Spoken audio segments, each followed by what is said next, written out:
एक बार शिवजी ने अपने तेज को समुद्र में फेंक दिया था। उससे एक महातेजस्वी बालक ने जन्म लिया। यह बालक आगे चलकर जालंधर के नाम से पराक्रमी दैत्य राजा बना। इसकी राजधानी का नाम जालंधर नगरी था। दैत्यराज कालनेमी की कन्या वृंदा का विवाह जालंधर से हुआ। जालंधर महाराक्षस था। अपनी सत्ता के मद में चूर उसने माता लक्ष्मी को पाने की कामना से युद्ध किया, परंतु समुद्र से ही उत्पन्न होने के कारण माता लक्ष्मी जी ने उसे अपने भाई के रूप में स्वीकार किया। वहां से पराजित होकर वह देवी पार्वती जी को पाने की लालसा से कैलाश पर्वत पर गया।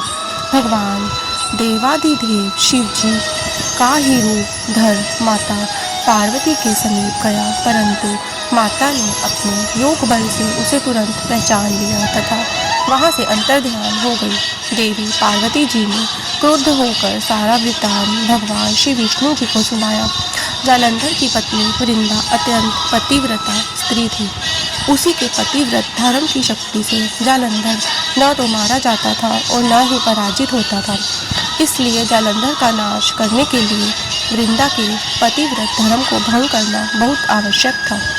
इसी कारण भगवान श्री विष्णु ऋषि का वेश धारण कर वन में जा पहुंचे, जहां वृंदा अकेली भ्रमण कर रही थी। भगवान के साथ दो मायावी राक्षस भी थे, जिन्हें देखकर वृंदा भयभीत हो गई। ऋषि ने वृंदा के सामने पल में दोनों को भस्म कर दिया। उनकी शक्ति देखकर वृंदा ने कैलाश पर्वत पर महादेव के साथ युद्ध कर रहे अपने पति जालंधर के बारे में पूछा। ऋषि ने अपने माया जाल से दो वानर प्रकट किए। एक वानर के हाथ में जालंधर का सिर था तथा दूसरे के हाथ में धड़। अपने पति की यह दशा देखकर वृंदा मूर्छित होकर गिर पड़ी।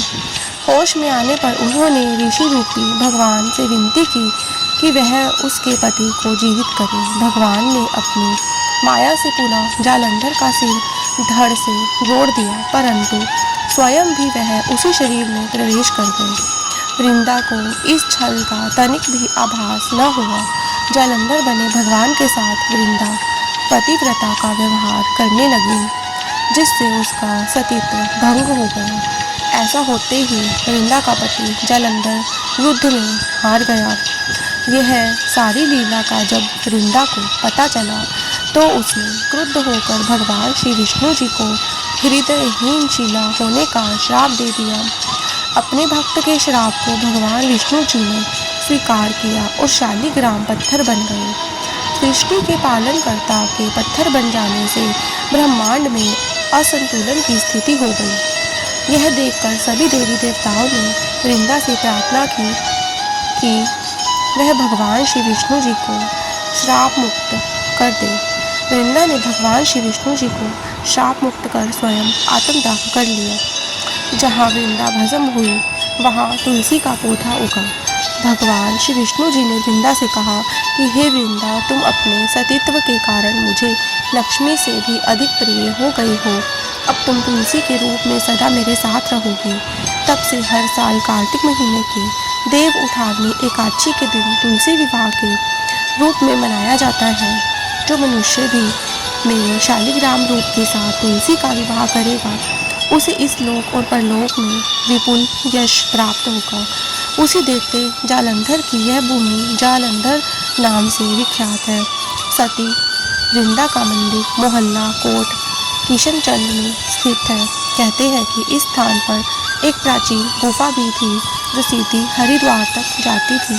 सच्चे मन से 40 दिन तक सती वृंदा देवी के मंदिर में पूजा करने से सभी मनोरथ पूर्ण होते हैं।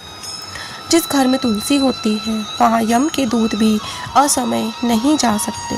मृत्यु के समय जिसके प्राण मंजरी रहित तुलसी और गंगा जल मुख में रखकर निकल जाते हैं, वह पापों से मुक्त होकर वैकुंठ धाम को प्राप्त होता है।